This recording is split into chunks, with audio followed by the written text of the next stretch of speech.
Hi, it's Mirias. இது PARAMEDICOGENISIS. நம்ம போன வீடியோல வந்து ECGல இருக்கக்கூடிய waves, intervals and segments பத்தி பார்த்தோம். அந்த வீடியோவோட தொடர்ச்சியாக இந்த வீடியோல என்ன பார்க்க போறோம் அப்படின்னா ECGல இருக்கக்கூடிய அதே waves, interval segmentோட டியூரேஷனை தான் இன்னைக்கு நம்ம பார்க்க போறோம். எப்படி அந்த டியூரேஷன் வந்து கண்டுபிடிக்கலாம் ப்ளஸ் அதை எப்படி நம்ம ஈஸியாக ஞாபகம் அப்படிங்கிறத இந்த வீடியோவில் பார்க்க போறோம். வீடியோவுக்கு போகிறதுக்கு முன்னாடி லெட்ஸ் இன்ட்ரோ.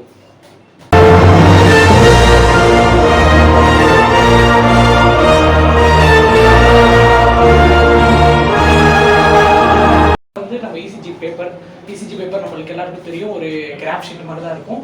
ஸோ அதான் ECG பேப்பர். இந்த ECG பேப்பரோட மார்பாலஜி நம்ம பார்த்தோம் சொன்னால் அதில் ஒரு பிக் ஸ்கொயர் இருக்கும் ப்ளஸ் ஸ்மால் ஸ்கொயர் இருக்கும். ஸோ பிக் ஸ்கொயரை பொறுத்தவரை வந்து பிக் ஸ்கொயர் இதுதான் அந்த பிக் ஸ்கொயர். ஸோ பிக் ஸ்கொயரை பொறுத்தவரை ஒரு பிக் ஸ்கொயர் இருக்கும். அந்த பிக் ஸ்கொயருக்கு உள்ளே வந்து 5 ஸ்மால் ஸ்கொயர் வெர்டிக்கலாகவும் ப்ளஸ் ஹாரிசாண்டலாகவும் இருக்கும். நீங்கள் பார்த்தீங்க அப்படின்னு சொன்னால் 1 2 3 4 5 ஸோ 5 பிக் ஸ்கொயர் வெர்டிக்கலாகவும் இருக்கும், 5 பிக் ஸ்கொயர் ஸ்மால் ஸ்கொயராகவும் இருக்கும். ஓகேவா? ஸோ இது மாதிரி தான் வந்து ECG பேப்பரோடைய மார்பாலஜி இருக்கும். ஸோ இப்போ நம்ம என்ன பண்ண போகிறோம் அப்படின்னா இந்த பிக் ஸ்கொயர் அண்ட் ஸ்மால் ஸ்கொயரோட டியூரேஷனை கண்டுபிடிக்கணும். அதான் நம்மளுடைய வேலை. பொதுவாக இந்த ECG மிஷின் நம்ம சொல்கிறோம், ஏர்கோனாமிட்டர் பிரின்சிபல்லாம் நம்ம செயல்படுறது நம்மளுக்கு தெரியும். ஸோ ECG மிஷின் என்ன பண்ணும் அப்படின்னா ECG மிஷினில் பேப்பரோட ஸ்பீடு பார்த்தோம் அப்படின்னு சொன்னால் ஒரு நிமிஷத்துக்கு 300 பிக் ஸ்கொயர் அளவுக்கு ECG மிஷினோடைய ஸ்பீடு இருக்கும்.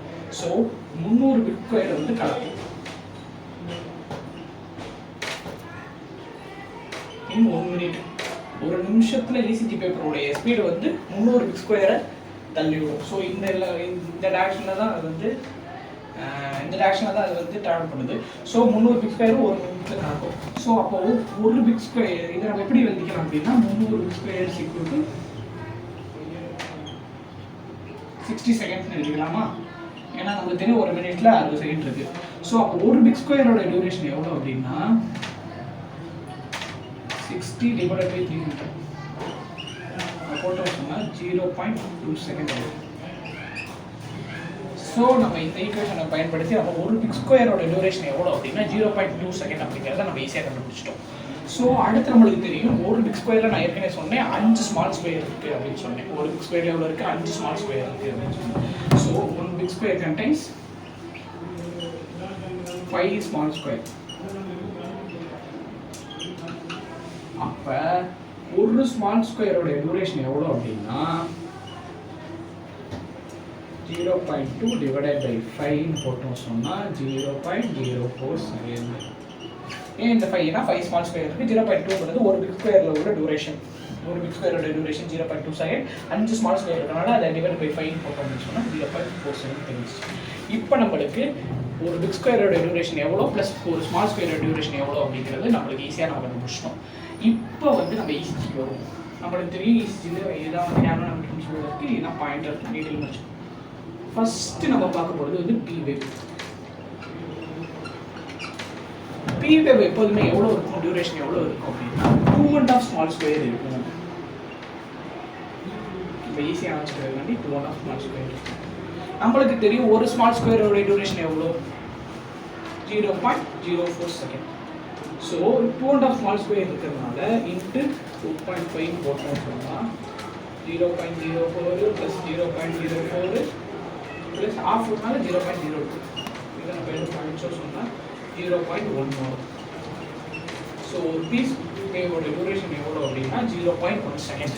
ஸோ P வேவ் டியூரேஷன் எவ்வளோ அப்படின்னா 0.1 செகண்ட் இருக்குது. ஏன் அப்படின்னா அது 2.5 ஸ்மால் ஸ்கொயர் டியூரேஷன் அளவுக்கு அதோடைய டைம் டியூரேஷன் இருக்குது. ஸோ P வேவ் டியூரேஷன் எவ்வளோ அப்படின்னு நம்ம கேட்டால் ஈஸியாக சொல்லிடலாம், அது 0.1 செகண்டில் இருக்கும் அப்படிங்கிறத ஈஸியாக நம்ம கண்டுபிடிச்சு சொல்லலாம். ஸோ நமக்கு தெரியும் PNP வச்சு பார்த்தீங்கன்னா தெரியும் 1 2 ஸ்மால் ஸ்கொயர், அடுத்து ஒரு ஆஃப் அந்த 2.5 ஸ்மால் ஸ்கொயர். அடுத்து PR செக்மெண்ட்.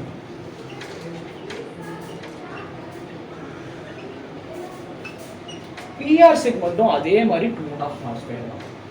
நம்ம ஈஸியாக அடைச்சிக்கலாம். அதை நம்ம ரொம்ப ஈஸி. ECGயோட டியூரேஷன் நம்ம கண்டுபிடிக்கிறது ரொம்ப ஈஸி. PR செக்மெண்டோடைய டியூரேஷனும் 2.5 ஸ்மால் ஸ்கொயர் தான் இருக்குது. ஸோ நம்ம அதேனா 0.1 செகண்ட் இருக்கும். நம்ம பார்த்தோம்னா இங்கே மிச்சம் இருக்கிறது இதான் வந்து PR செக்மெண்ட். அதுக்கடுத்து என்ன வருது அப்படின்னா QRS காம்ப்ளெக்ஸ். ஸோ QRS காம்ப்ளெக்ஸும் அதே 2.5 மார்க் ஸ்கொயர் தான். என்னடா எல்லாத்துக்கும் 2.5 மார்க் ஸ்கொயர் சொல்லியிருக்கீங்க பார்த்தீங்களா, ரொம்ப ஈஸியானது தாங்க இது. எல்லாத்துக்கும் நம்ம 2.5 மார்க் ஸ்கொயர் ஞாபகம் வச்சுக்கிட்டோம்னாலே அதோடைய டியூரேஷன் ஈஸியாக கண்டுபிடிச்சிடலாம். ஸோ அதே மாதிரி QRS காம்ப்ளெக்ஸுக்கும் அதே மாதிரி QRS காம்ப்ளெக்ஸும் 2.5 மார்க் ஸ்கொயர் தான். ஸோ அதனால என்ன வரும் 0.1 செகண்ட். அடுத்து தான் இப்போ இது 2.5 mark square 2.5 mark 2.5 mark square மொத்தம் எவ்வளோ கூட்டினா எவ்வளோ வருது 2.5 5 7.5 ப்ளஸ் இன்னும் ஒரு 2.5 நீங்கள் சேர்த்து கூட்டிட்டோம் அப்படின்னா 10 மார்க் ஸ்கொயர். அடுத்து நம்ம பார்க்க போகிறதுக்கு 10 மார்க் ஸ்கொயர் தான். என்ன அப்படின்னா QT இன்டர்வல். பார்த்தீங்கன்னா தெரியும் QT இன்டர்வல் 10 மார்க் ஸ்கொயர். இப்போ 10 ஸ்மால் ஸ்கொயர் எவ்வளோ வரும் 10 × 0.04 ஒரு ஸ்மால் ஸ்கொயரோட டியூரேஷன் 0.04 தெரியும். 10 × 0.04 செகண்ட் 0.4 செகண்ட். உங்களுக்கு தெரியும் QT இன்டர்வல் தான் ரொம்ப முக்கியமான ஃபேஸ். 4 வென்ட்ரிகல் ஆக்டிவிட்டின்னு சொல்லக்கூடிய ஒரு QT இன்டர்வல். இது வந்து 10 ஸ்மால் ஸ்கொயர்.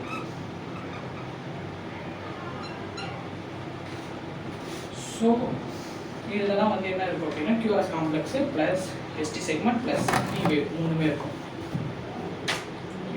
Complex